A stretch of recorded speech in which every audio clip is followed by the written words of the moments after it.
É que na verdade o Ederson tem como amigo ele uma coisa que o Ministério Público e a polícia aqui, a brigada, eu tenho comigo e digo para meus pares, toda a OAB, sempre foram fiéis, tu tá entendendo? Sempre foram dignos. Eu nunca encontrei aqui, já encontrei em outras cidades, tal da infidelidade no processo. Então a gente vê muito disso, assim, que a gente vê promotor. Já tive promotor que chegou no último momento, juntou prova que não tinha nenhum sentido ver para jogar maldosamente. E graças a Deus, cara, aqui a polícia, a brigada, o Ministério Público, aqui no Taquari, é 100%. Né? É verdade. E depois é o seguinte, né, doutor, vamos falar sério. Nós como advogados, e tu vai fazer teu papel. Se cada um fizer seu papel, tu vai prender o cara que é bandido, eu vou fazer, meus colegas vão fazer para tentar soltar dentro da legalidade. Agora, se não der, nós fizemos a nossa. Né? Então, nesse aspecto, é muito bonito. Aqui o júri de Lajeado é muito interessante e vejo assim, é muito gratificante. Né? Principalmente quando eu falo com profissionais dessa área, que me dão uma consciência de que a gente tem muito para mostrar para a nossa comunidade, os policiais, promotores, brigadianos, e do que a comunidade é bem servida. E eu digo que a comunidade é bem servida pela polícia atualmente, doutor, pelo seguinte, né? Eu tenho acompanhado desde o começo casos, né, de que não se apresentaram solução imediata.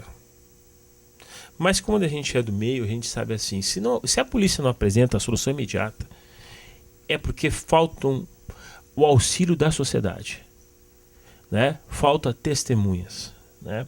E aí uma pergunta muito importante. Veja bem, uma pessoa que queira contribuir de forma testemunhal, qual é a garantia que tu dá para ela? O que tu pode oferecer? Olha, tem um programa de proteção, o que tu pode advir para dar garantia à sustentação de integridade física dessa pessoa?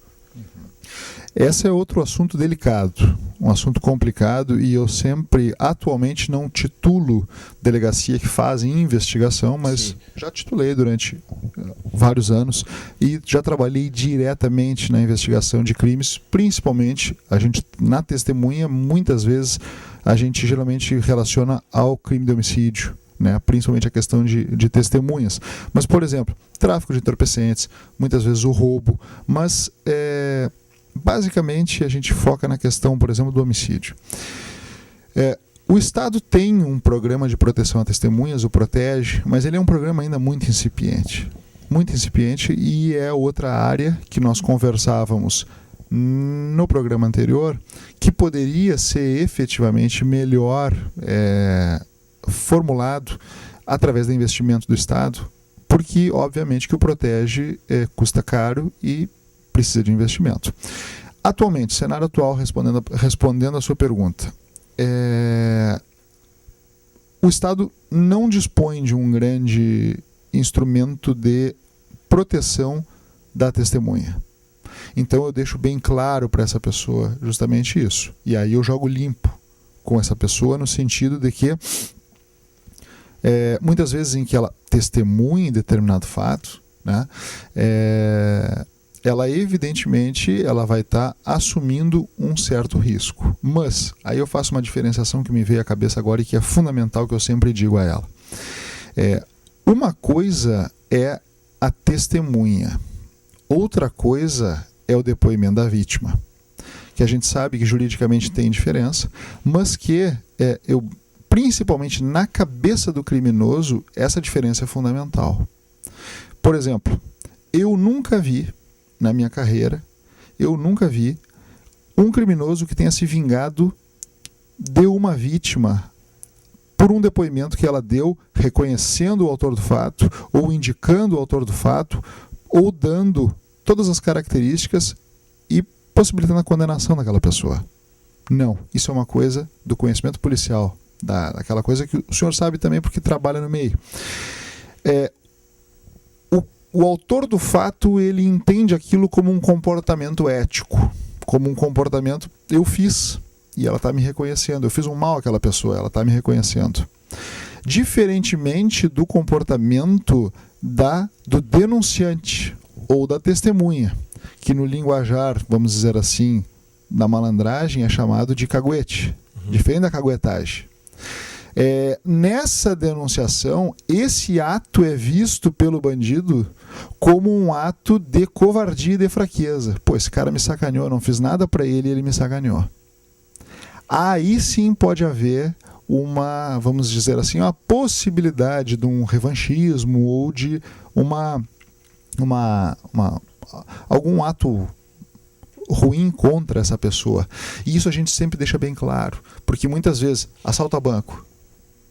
A dificuldade que é para fazer com que um funcionário do banco reconheça um assaltante, não só na fase judicial, que ainda é pior, porque o tempo passou mais, a pessoa já não quer mais se incomodar, mas na fase policial, ali, 2, 3 dias, um dia, às vezes no próprio dia do fato, enfim, até o reconhecimento por fotografia, não é nem o reconhecimento pessoal.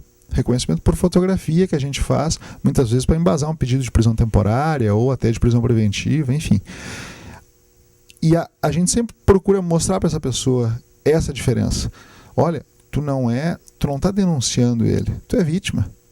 E se tu é vítima, o máximo que vai te acontecer, ele vai te ameaçar. Pode ser que ele te ameace, mas se tu vence esse medo, confia no trabalho da polícia e presta o teu depoimento reconhecendo, acabou. Ele não vai te fazer mais nada. Né? E eu acho que essa diferença tem que ser deixada bem claro para a população. Eu acho muito, muito interessante isso aí, até porque essa colocação que tu colocou de que a vítima, dizendo por que foi infringida, ao réu, ele não vai fazer é real. Isso é bem verdadeiro. Agora, de outro modo, eu tenho passado isso na condição de cidadão e na condição de pessoas que a gente conhece. Eu sempre digo assim, a polícia, ela tem um tal de sigilo profissional. Qualquer pessoa, independente do 190, do teledenúncia, né, ela pode chegar ao delegado, e eu quero a tua confirmação frente a isso, e dizer, doutor, eu quero falar em reservado, eu não quero servir testemunho, mas quero elucidar fatos que vão trazer à tona tudo isso aí.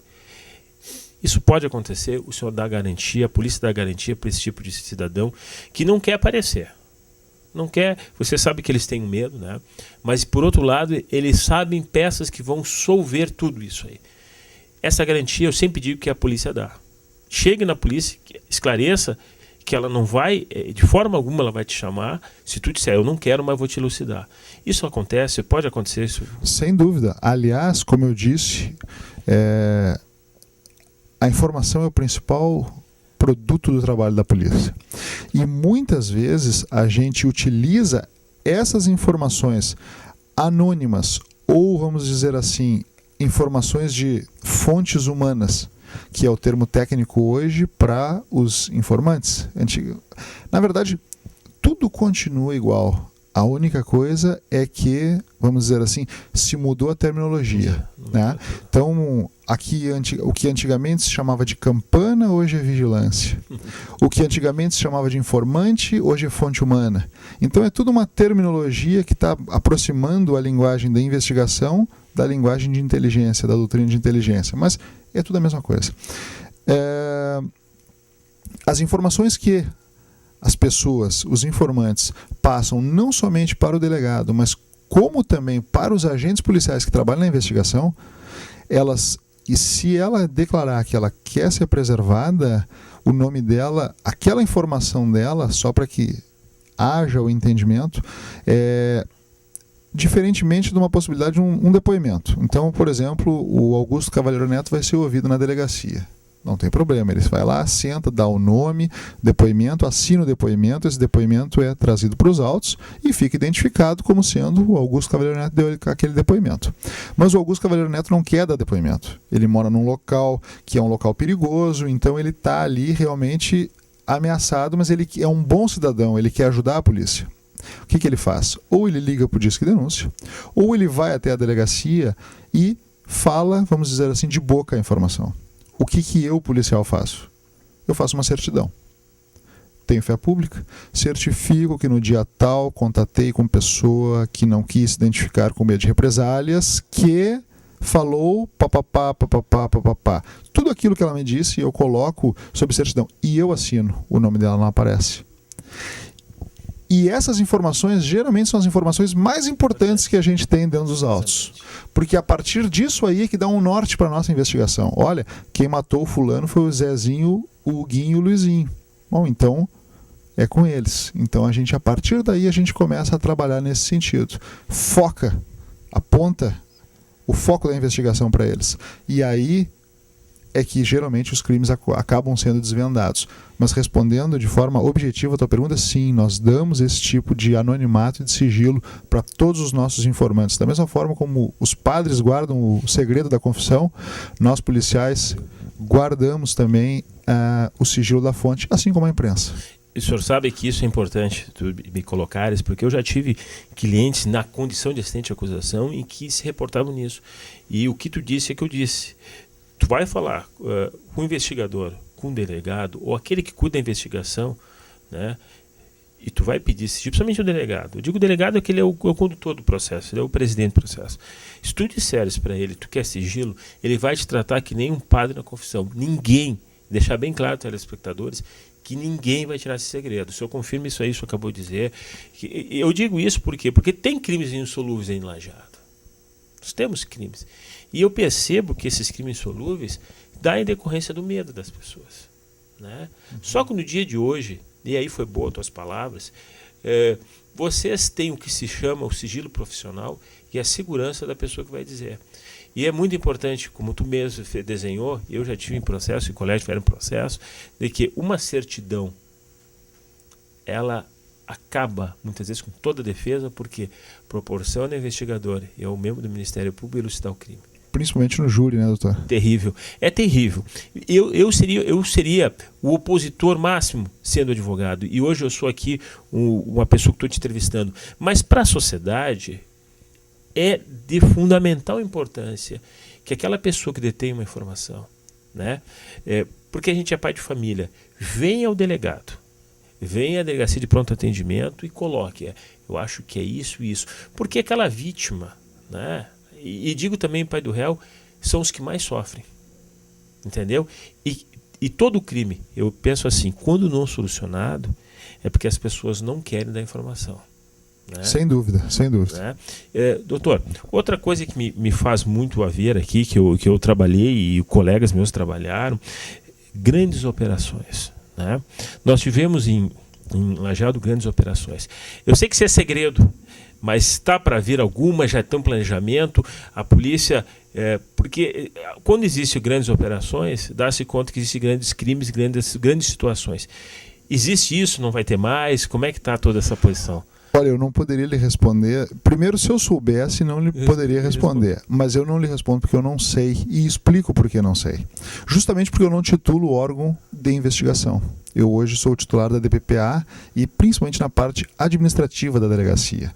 Então, toda uma grande operação, ela é precedida de uma investigação policial.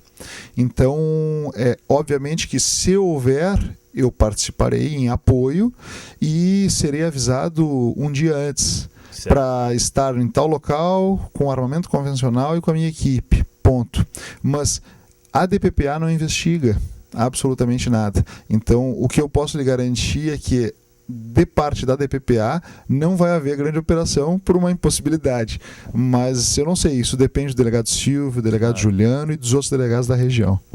Bom, vocês viram que a matéria é interessante, eu vou convidar novamente o Dr. Augusto para participar de novos debates e, acima de tudo, vocês veem que a polícia é um órgão que vem ajudar, jamais prejudicar, e muito pelo contrário, ela vem solucionar conflitos que aí existem, de qualquer forma, dando a total confiança.